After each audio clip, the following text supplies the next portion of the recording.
Alors les jeunes dans le monde de la communication, pour réussir dans ce monde de VUCA, je leur recommande de s'appuyer sur 2 piliers. Le premier, c'est l'enthousiasme, c'est-à-dire de se dire que peu importe la situation, inattendue ou attendue, on va trouver la solution. La deuxième jambe que je leur recommande, c'est l'humilité. L'humilité permet de garder, on va dire, suffisamment de recul par rapport à une situation, par rapport à un succès vécu ou un échec encaissé pour rebondir et se dire que finalement, voilà, qu'est-ce qu'on va faire demain? Parce que tout ce qu'on a réussi ou pas réussi à faire aujourd'hui ne nous empêche pas de faire une nouvelle journée demain.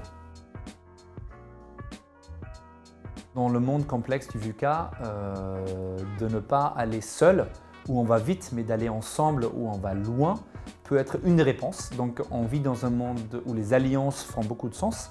Mais pour qu'une alliance fasse du sens, il faut une vision en commun, un objectif en commun, une gouvernance qui est calée et une volonté véritable des deux de réussir ensemble. Donc les alliances peuvent être une réponse, mais encore faudrait-il que les éléments de succès sont alignés.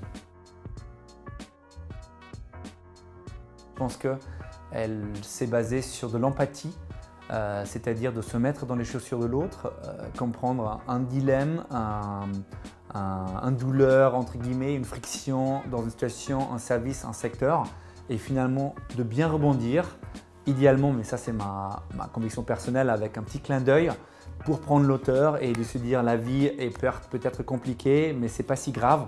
Et finalement, on a la façon avec presque résilience de rebondir avec mon produit, ma marque, et on te comprend et on te fait quand même aussi un peu que tu te marres. Je pense que c'est ça les campagnes qui fonctionnent. Allez, c'est parti.